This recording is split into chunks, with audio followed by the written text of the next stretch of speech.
Hi, friends. I'm Yolanda with Harper Therapy, and I wanted to share with you guys today um, a little bit of a story from my own experience. Today, we're talking about women, anxiety, depression, and self care. Um, and for a long time in my life, I was living um, in a state of checking off boxes. So I checked off the relationship box, I checked off the kids box, the house box, then I checked off the stay at home mom box, and I got really busy doing all the things, which so many of us do, right? As women, we just learn how to do the things, and we get really busy taking care of everyone and everything. So I appreciate the hearts. This is super vulnerable. So I had to really take some deep breaths before going live today. So I was checking off all the boxes. And then I found myself in this space of being super exhausted and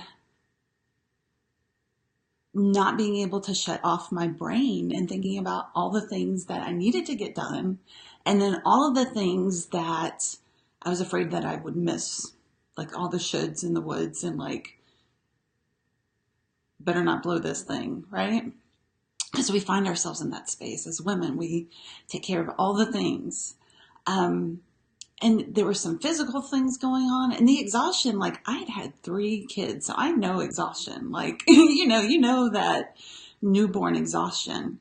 Um, but this was a different level of exhaustion and the physical things that were going on. And so, somebody looked at me at one point in that part of my journey and said, I think you need help. And after that, I remember talking with a friend and saying, can you believe that they said that I needed help? Like, what do I have to be depressed of? They're saying that I'm depressed and anxious. Like, what is there to be depressed about? What is there to be anxious about? I have a great life. I have a husband. I have kids. We have this house. I'm so fortunate and blessed to be able to stay home. Like, what in the world? And this friend, I will never forget this moment in my life, looked at me and said, that's okay. You're just not in enough pain yet. And that really, like a punch to the gut, caught my attention. Because I was like, oh no, this is painful. Like I don't need for things to get more painful than what they are right now. So I ended up in therapy. And I ended up finding out, realizing that in my quest of taking care of all the things and all the people and making sure that everybody was happy, I had neglected myself in that. And I have talked to enough friends and enough other women and enough of my clients to know I'm not alone in that. And that, I think part of that is living in a society that teaches us as women that taking care of ourselves is selfish. Like I remember, I don't remember what gym this commercial was for, but there's a commercial for a gym. I want to say it was Lifestyles. You guys can correct me. But that, like, hey, be a little selfish. How in the world is going to the gym selfish? And how did we get to the point in our society where we accept that as truth, right? So through therapy and in the time since then, I have learned, and it's been an uncomfortable process, but I have learned how to put myself on my own list of care.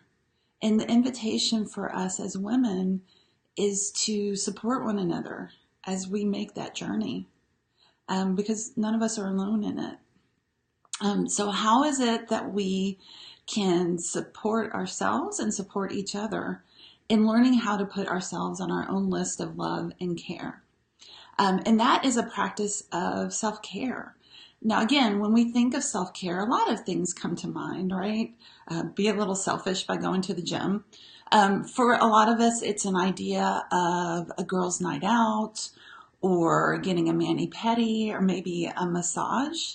And all of those things are great. I call that like self care 101, like soft self care, soft self care.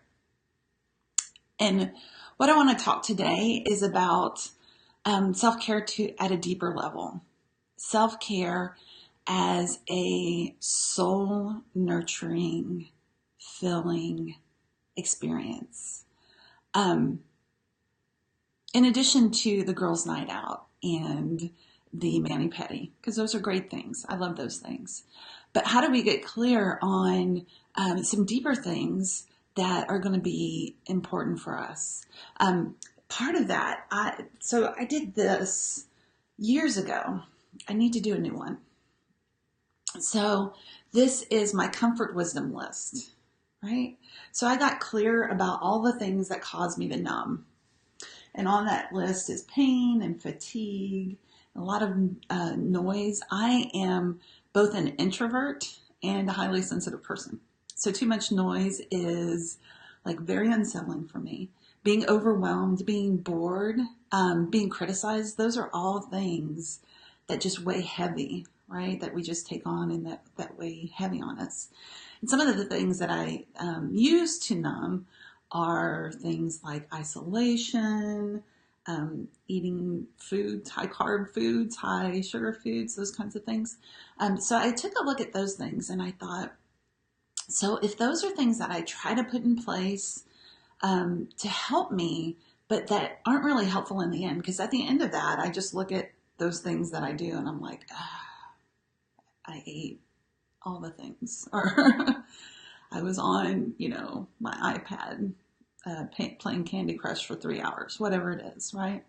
So what are some things that are actually filling, that I can spend my time and energy and resources on, that I can walk away from and really feel filled, right? Nourished.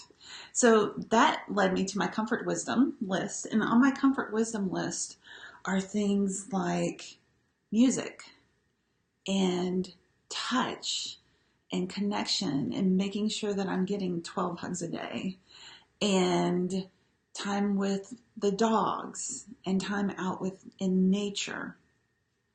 And as an introvert, sometimes that means time alone, but not to the extent of isolation.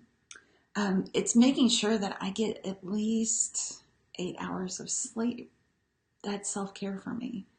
It is being honest with myself and real with myself, having boundaries with myself, and being kind and compassionate to myself about the pace that I do things and get things done, which oftentimes frustrates me because it's not as fast as I would like.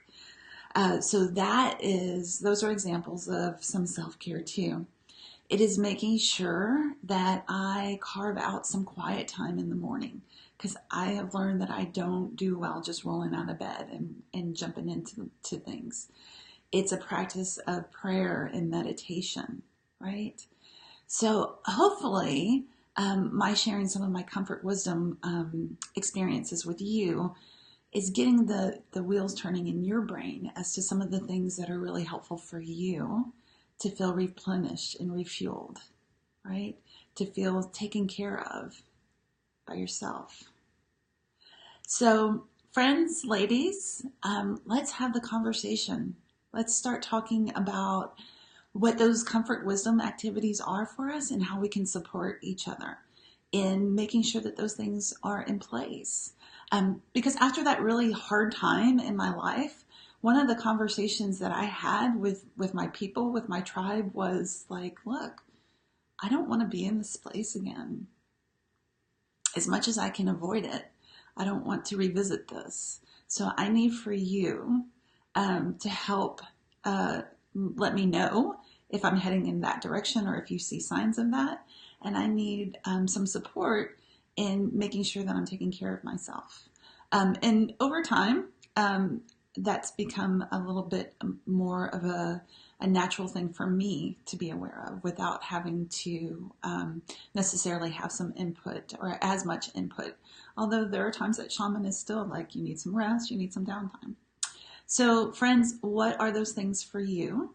Um, and how can we support you in that? And like I shared with my story, sometimes that self care, sometimes the best step of self care is getting therapy. And if that's the case for you, then we hope to be your place of hope, growth, and healing, and support and cheer you on as you take that really super courageous step. So, friends, thanks for spending some time with me today. Ladies, want to hear from you. Leave us a message here or leave a comment here. Give us a call at the office here in the Tampa Bay area. I hope that you guys have a great day, and we will talk to you soon.